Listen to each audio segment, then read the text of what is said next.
Welcome to everyone. It's June 14th. Dates are important. And in just a second, a few moments, we'll introduce our speakers today. But welcome to our first in our series of our annual Summer Forum Speaker Forum events. It's just great to see all of you. Quick historical overview. Okay? We're in a church, so at some time during the intermission, we'll pass the plate. But before we do that, we want to get a perspective on June 14th. Okay, going back 2.5 centuries to 1775 on this date. None of you were alive then, right? Okay. Rumor has it a Revolutionary War had just begun a few weeks earlier northwest of Boston, about 26 miles. And so on this date, subsequent, that was April 18th, but on June 14th, the Second Continental Congress created something called the American Army, Colony Army, or the United States Army. That's June 14th. Now the next year there's a Declaration of Independence. That's 15 months later to declare why we're fighting. And then in 1777, on this date, the Second Continental Congress came up with a flag. Okay? Red, white, and blue, 13 stripes, 13 stars. Now, since then, we've celebrated patriotism with music, and that's what we're going to do today, with music. And so I want to do that, but in just a moment, we're going to light the chalice since we are in a church, okay? And I'm not going to do that, but Cathy is. Okay? So as is our tradition, we light our chalice before our services. And today, to acknowledge Flag Day, I was looking for an appropriate quote or saying or poem that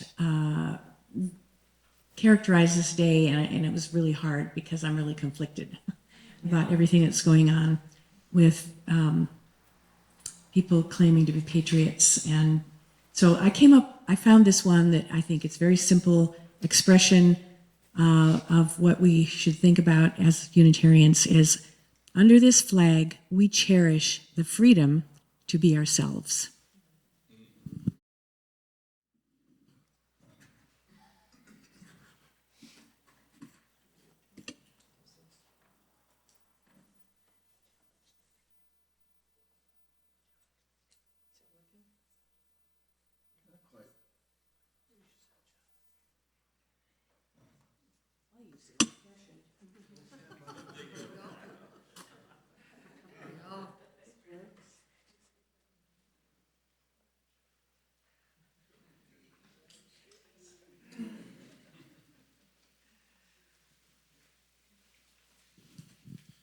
I'm going to introduce Elizabeth Kraft. Dr. Kraft is an associate professor in the College of Music at the University of Utah, not too far away. And Elizabeth is then going to introduce her colleagues. Okay? It's great to see all of you on this beautiful June 14th day.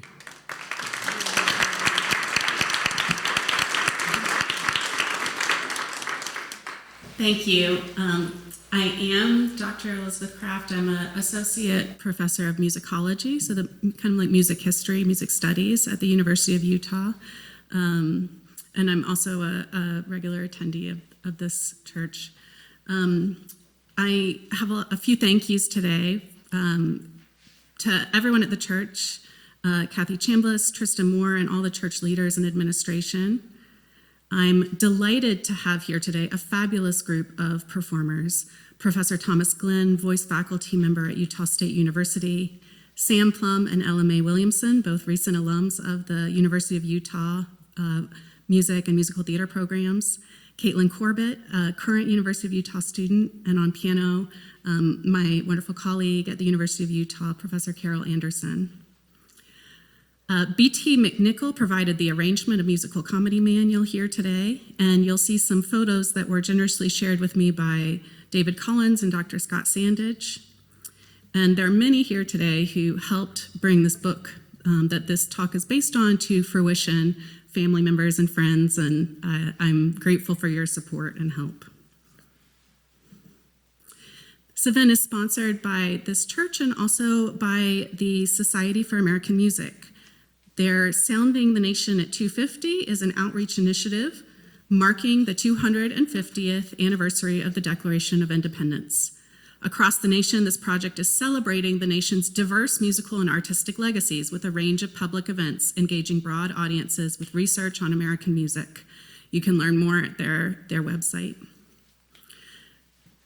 But as we already heard, the idea of celebrating the United States 250th feels hard for many Americans right now. What exactly are we celebrating? But anniversaries are also a time for reflection, a chance to think about where we've been as a nation, where we want to go in the next 250 years, and who we are and want to become.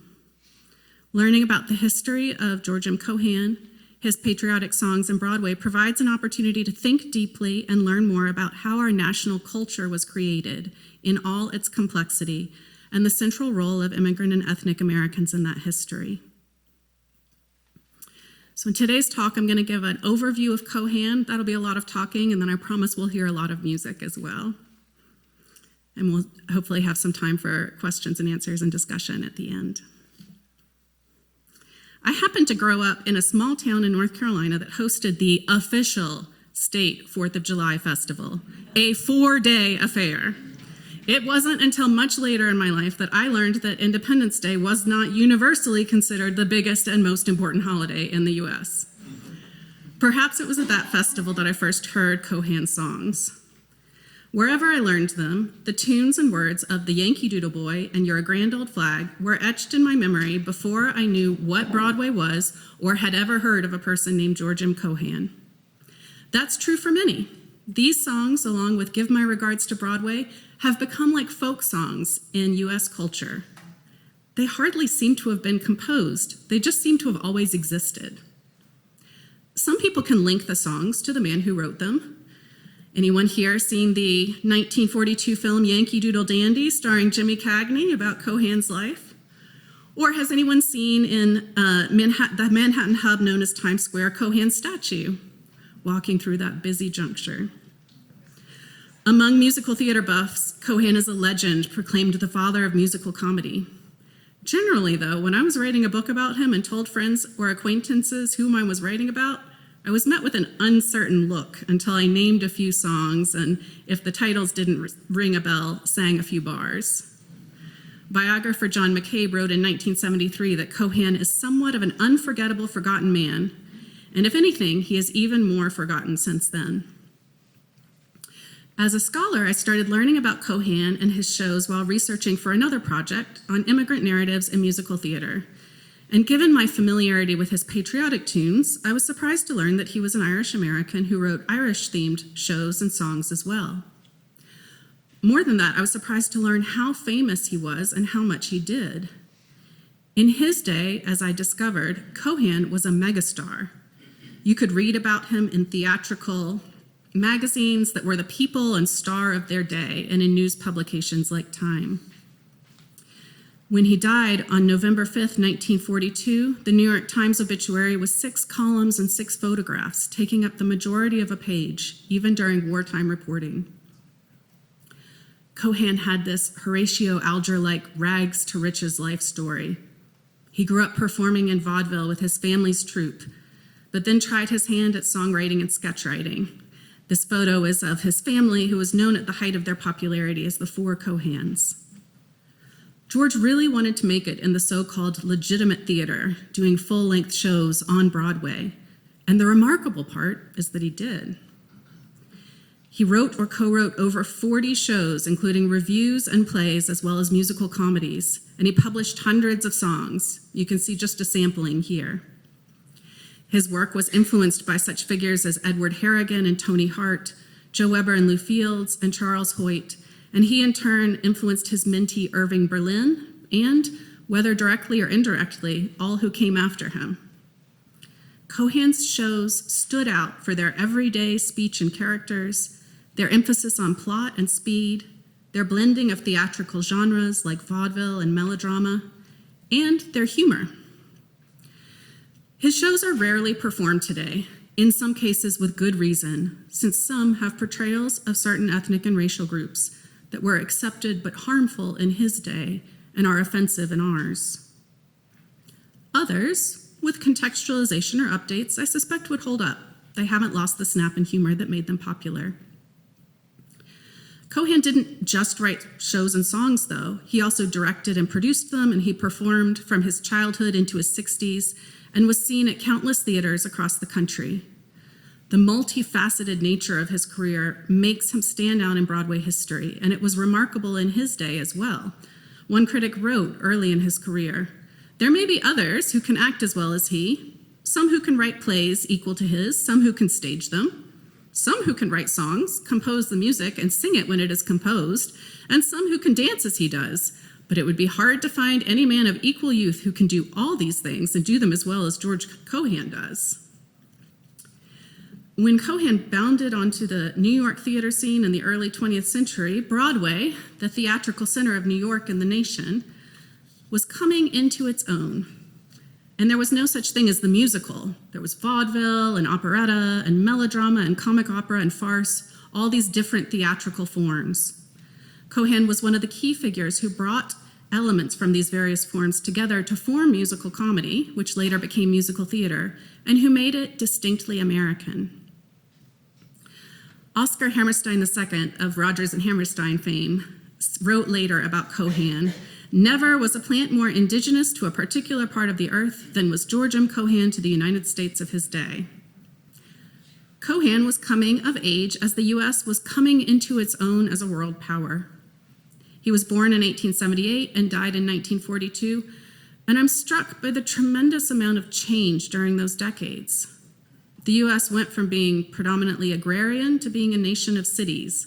You can see a photograph of shoppers on 6th Avenue in New York City. The U.S. went from relying on foreign investment to hosting the financial capital of the world. And it went from being seen in Europe as this cultural backwater to being a cultural force in its own right, exporting jazz and Hollywood and musical comedies, including Cohan's. Cohan and his shows seemed to capture the zeitgeist, the spirit of the times, with their patriotic populist bravado and relentless motion. A 1909 Los Angeles Times reporter wrote that with his multiple roles and enormous output, "Mr. Cohan, believe me, is a sign of the times, the embodiment of the aggressive, unresting, clean, though perhaps slightly superficial spirit of American life at this rushing dawn of the 20th century." Cohan worked closely with co-producer Sam Harris, who managed the financial side, allowing Cohan to concentrate on the artistic side of things.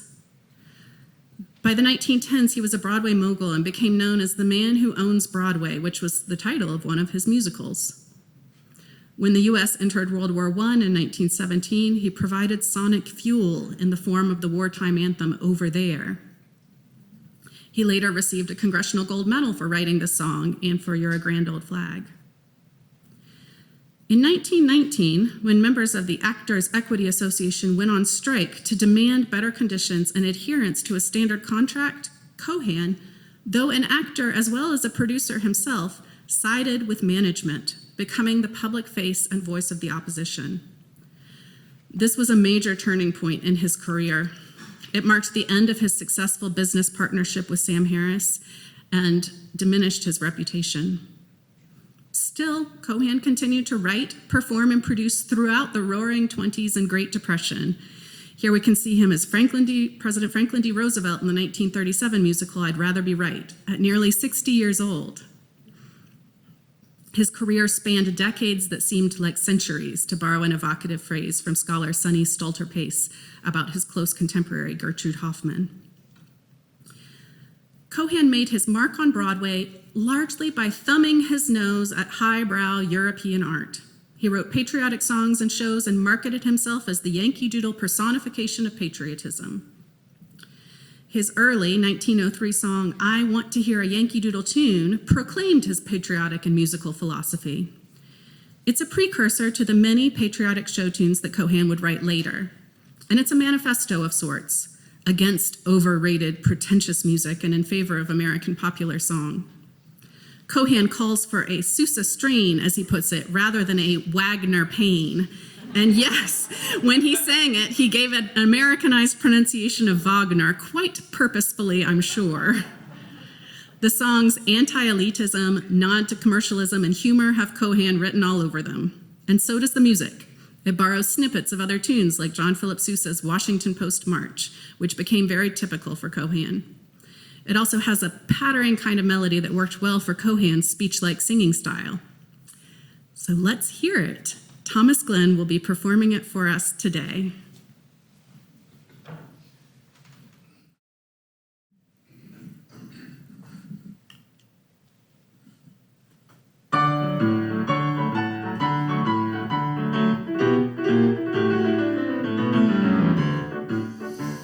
I've always hated this overrated, pretentious music, complicated and compositions that have conditions and intermissions that please musicians. It's hard to hear it or just be near it. Upon my word, I always fear it, for I'm the original cranky Yankee, popular melody fool. Give me a tune that's worth a listening, give me a tune that's worth a whistling. I want a Sousa strain instead of a Wagner pain. Give the trombone a chance to blow in it, give me a dash of rag and go in it. What I'm stating is advocating the popular melody school.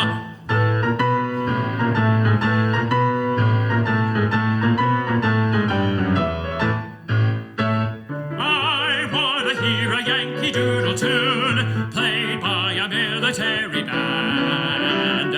I want to hear a Yankee Doodle tune, the only music I can understand. Oh, Sousa, won't you write another march? Yours is just the melody divine. You may have your William Tell and Faust and Lohengrin as well, but I'll take a Yankee Doodle tune for mine. Give me the fellow who writes the mellow, contagious strain that's rather yellow. It may be hashy and may be trashy, but still it's dashy and gets the cashy. It's really clever and lasts forever. You hear it once, forget it never. For now we are coming to hanky-panky popular melody days. That it's the music, there's no doubt of it. Cut all the cheap cadenzas out of it. Music to please the gang, with plenty of biff and bang. Music that all the children hum a bit. All the composers' glories come of it. It's so ringing that what it's bringing the popular melody craze.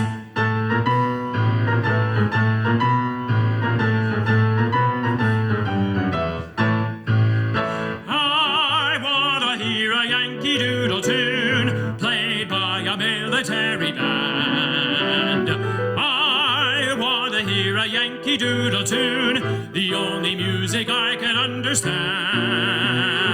Oh, Sousa, won't you write another march? Yours is just the melody divine. Hark, hark, hark! You may have your William Tell and Faust and Lohengrin as well, but I'll take a Yankee Doodle tune for mine.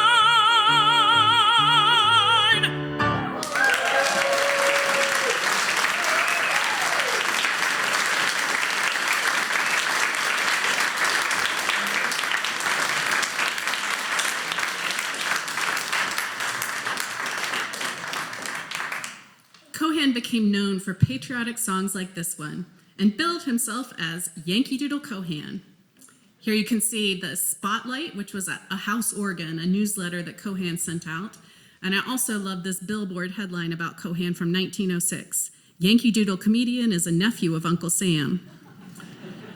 Cohan claimed to be born on the 4th of July. He wasn't, as it turns out. It was the 3rd. But why let a few hours get in the way of a good story? Cohan was an unlikely figure to have made it big on Broadway, though, much less to have become known as a Yankee Doodle personification of patriotism. He was a third-generation Irish American whose grandparents were among the millions who came to the United States in the 19th and early 20th centuries from Ireland, spurred by poverty and famine.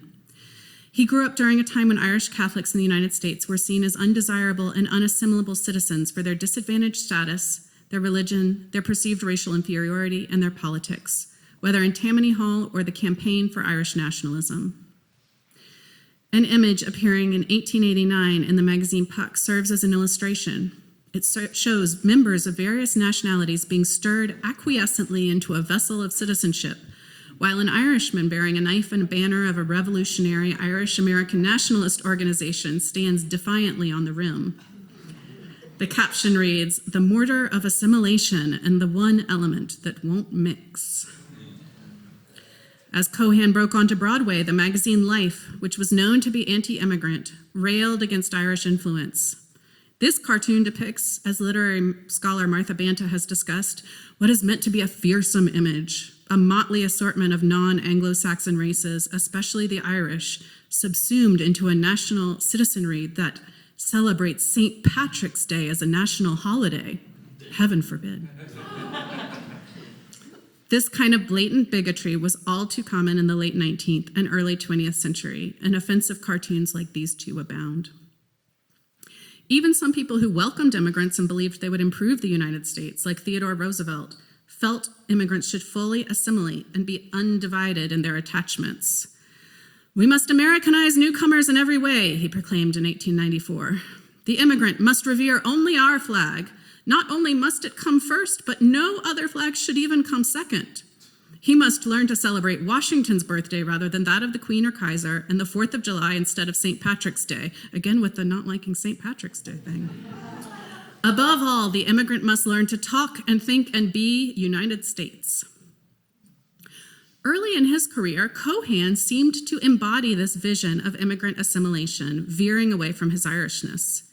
In his breakout show, Little Johnny Jones of 1904, he played the eponymous hero, an American jockey riding in the English Derby.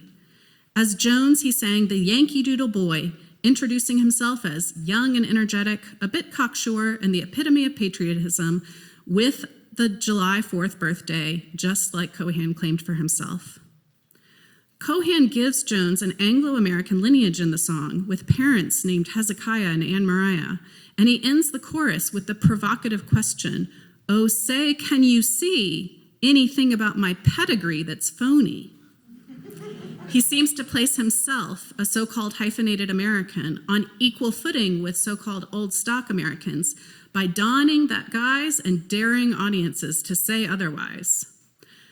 The music abounds with quotations from other popular American tunes and nationalistic signifiers like a bugle call motive introducing each verse. A syncopated cakewalk pattern adds a ragtime edge to the melody. Cohan's and other Broadway composers frequent use of the African American genre of ragtime in the often absence of actual African Americans on stage exemplifies what scholar Bryn Shiovitz has evocatively described as the black behind the red, white, and blue. With all this in mind, let's listen.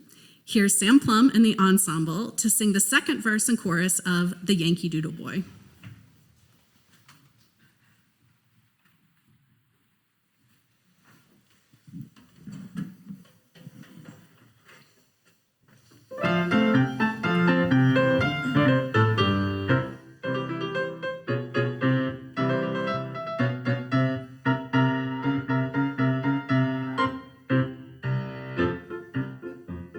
Father's name was Hezekiah, mother's name was Anne Mariah, Yanks through and through. Red, white, and blue. Father was so Yankee-hearted, when the Spanish War was started, he slipped on his uniform and hopped upon a pony. My mother's mother was a Yankee true, my father's father was a Yankee too, and that's going some for the Yankees, by gum. Oh, say, can you say anything about my pedigree that's phony?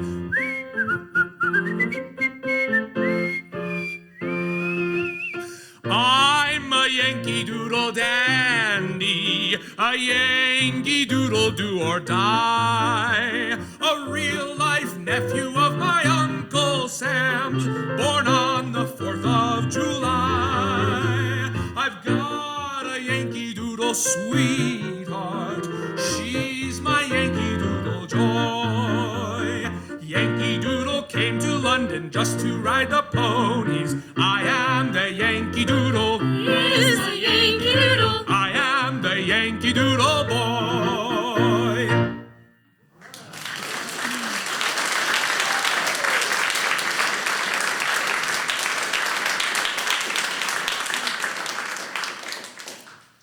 After Little Johnny Jones, Cohan sought to repeat his success. As one critic wrote, he met the very evident desire for debauches of patriotic enthusiasm by designing flag songs and flag ballets and flag choruses, and indeed whole flag plays, in all of which, no matter what else happened, George or somebody else was there waving the flag. And flag waving referred then as now to loud, exaggerated, emotional displays of patriotism, but it was also in this case literal. We can see him waving the flag here in George Washington Jr. Cohan's flag waving brought mixed reviews from critics. Some found it distasteful and questioned the sincerity of his patriotism. But it won ringing endorsement from the box office and earned him his Yankee Doodle reputation. Even as he was claiming this patriotic identity and minimizing his own Irishness, though, Cohan wrote some secondary characters that did not give up their Irishness when they came to the United States, like Timothy McGee in Little Johnny Jones and Tim Harrigan in the 1907 show 50 Miles from Boston. We'll hear from Harrigan in a moment.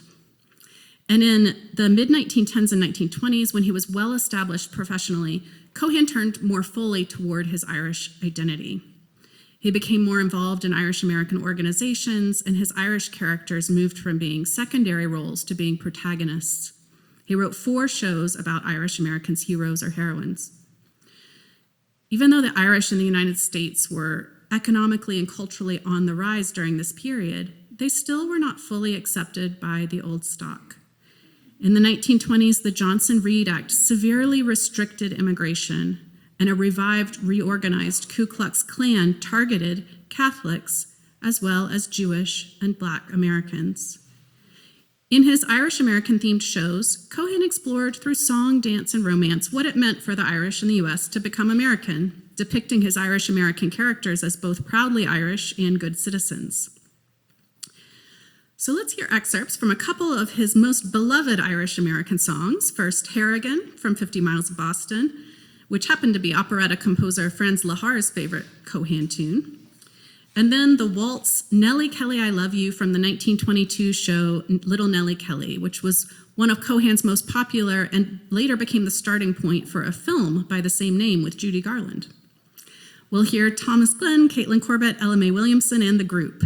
And when we get to the repeat of the Nellie Kelly chorus, I'm going to invite you to sing along. The words will be on the slide, and I'll cue you in.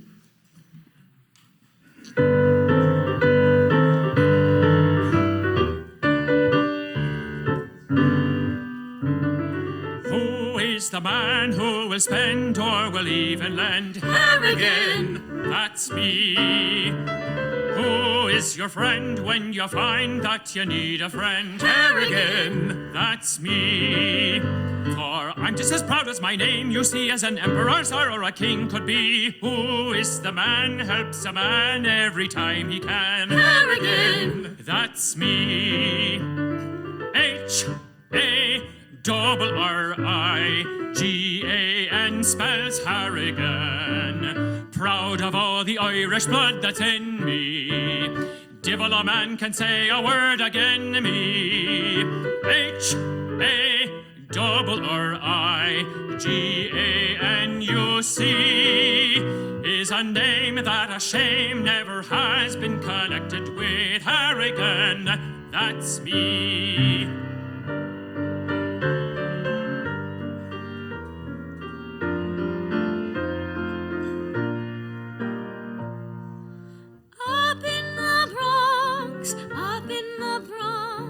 There lives the Nell of all Nellies.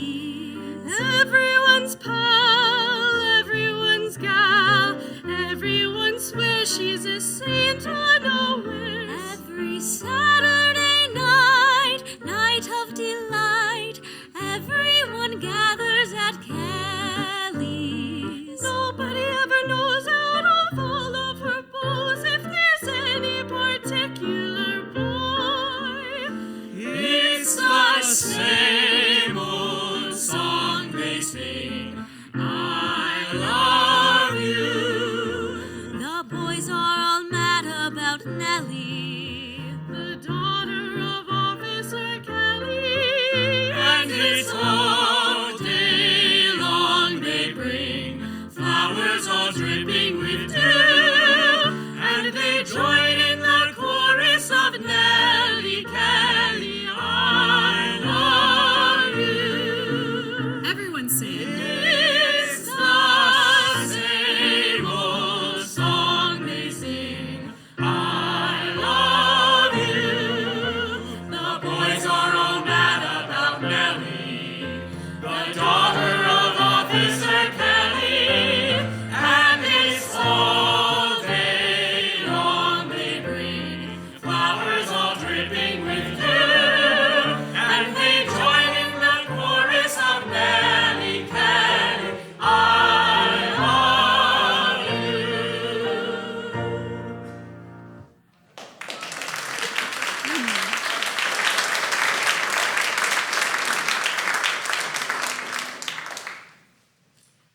sound great.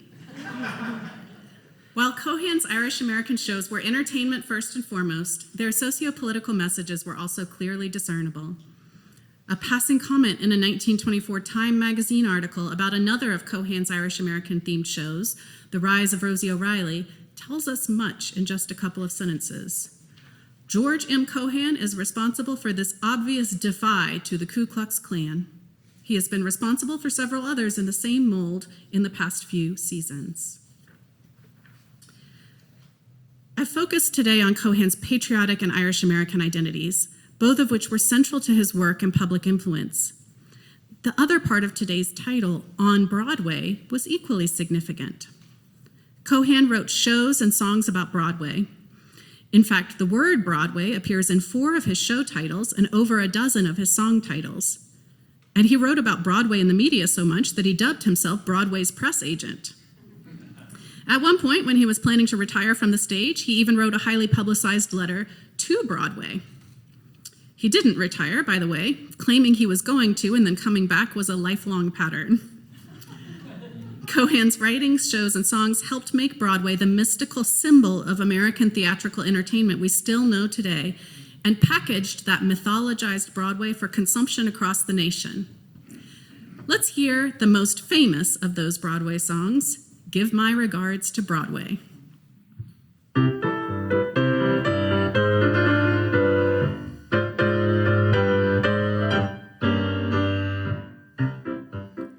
Did you ever see 2 Yankees part up on a foreign shore when the good ship's just about to start for old New York once more? With a tear-dimmed eye, they say goodbye, their friends without a doubt. When the man on the pier shouts, let 'em clear, as the ship strikes out. Give my regards to Broadway, remember me to Herald Square. Tell all the gang at 42nd Street that I will soon be there. Whisper of how I'm yearning to mingle with the old-time throng. Give my regards to old Broadway and say that I'll be there long. Say hello to dear old Coney, if there you chance to be. When you're at the Waldorf, have a smile and charge it up to me. Mention my name every place you go, as round the town you roam. We should call on my gal. Now remember, old pal, when you get back home. Give my regards to Broadway. Remember me to Herald Square. Tell all the gang at 42nd Street that I will soon be there. Whisper of how I'm yearning to mingle with that old-time throng. Give my regards to old Broadway and say that I'll be there ere long.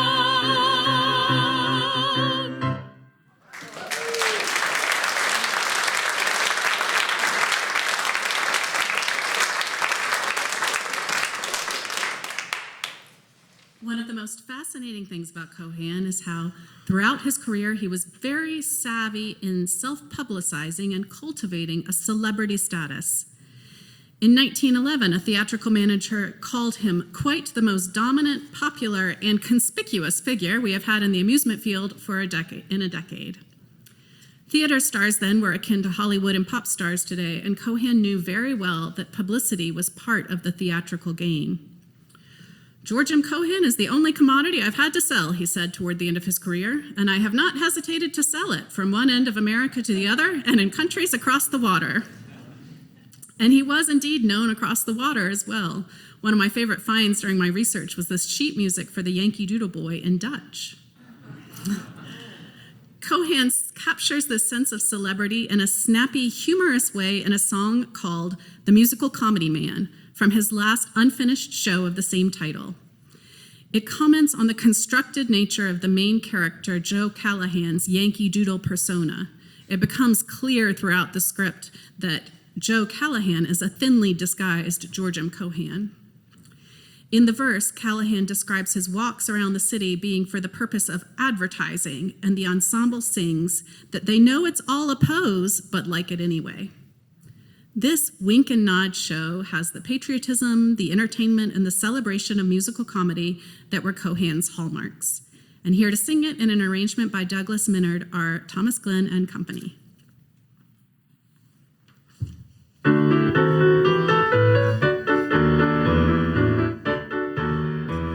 Skies are blue, sun is out, that's the cue. Stroll about and window shop with the city throng. He's out for advertising. Wear a smile, swing a cane, walk a mile, back again, salute the cop as you go on by. Howdy do, howdy do, howdy do, howdy do. That's the way to sell yourself if you want the folks to buy. That's how Mr. Yankee Doodle caught the public eye. Every day for a walk on his way round New York, he hears them singing his song.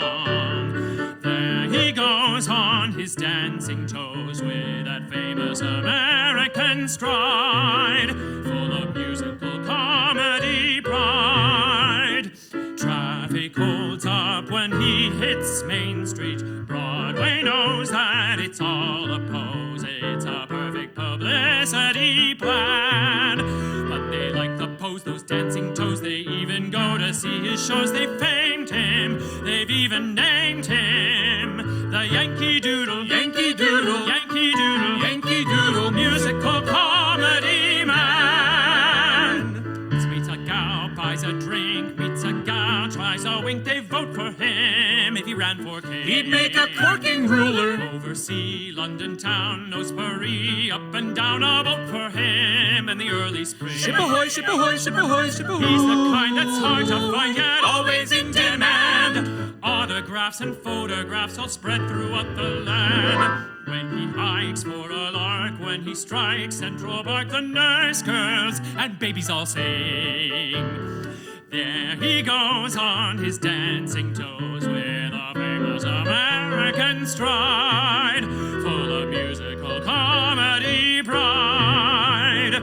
Traffic holds up when he hits Main Street. Broadway knows that it's all a pose. It's a perfect publicity plan. But they like the pose, the dancing toes. They even go to see his shows. They famed him. They've even named him the Yankee Doodle. Yankee Doodle. Yankee Doodle. Yankee Doodle. Musical comedy man.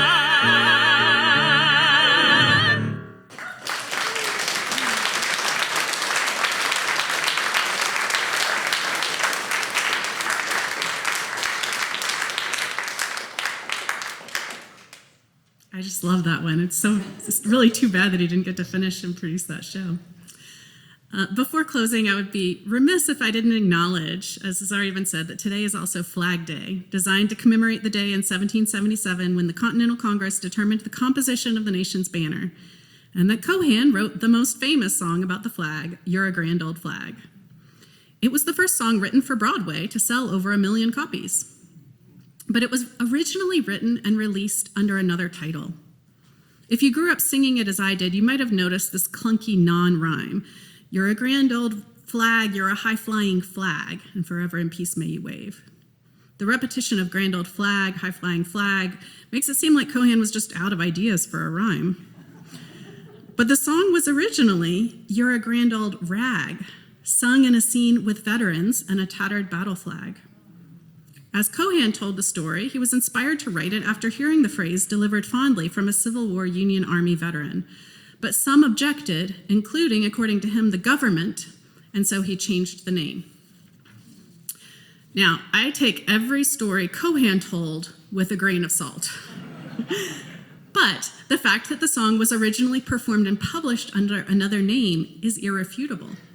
And the pushback that drove him to change the name illustrates, at least to me, a broader incompatibility Americans have often felt between patriotism, love of or devotion to one's country, and a flag or even a nation and its history. that is not shiny and perfect, but rather ragged and tattered.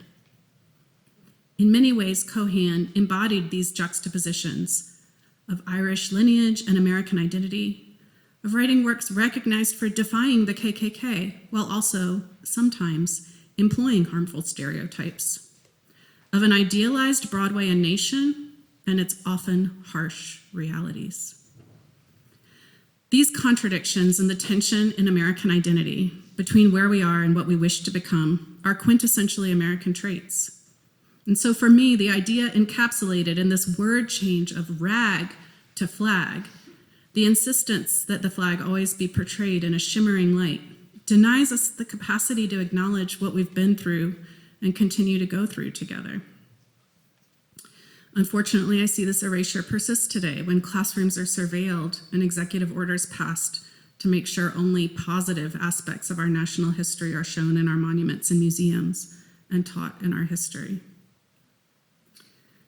And so for our last song, in the spirit of the original text, I invite you to join us in singing the chorus of this song with Cohan's original lyrics, which are here on the slide. So everyone, I already heard your beautiful voices once, sing along. You're a grand old rag, you're a high-flying flag, and forever in peace may you wave. You're the emblem of the land I love, the home of the free and the brave. Every heart beats true under red, white, and blue, where there's never a cause for brag. But should all acquaintance be forgot, keep your eye on the grand old rag.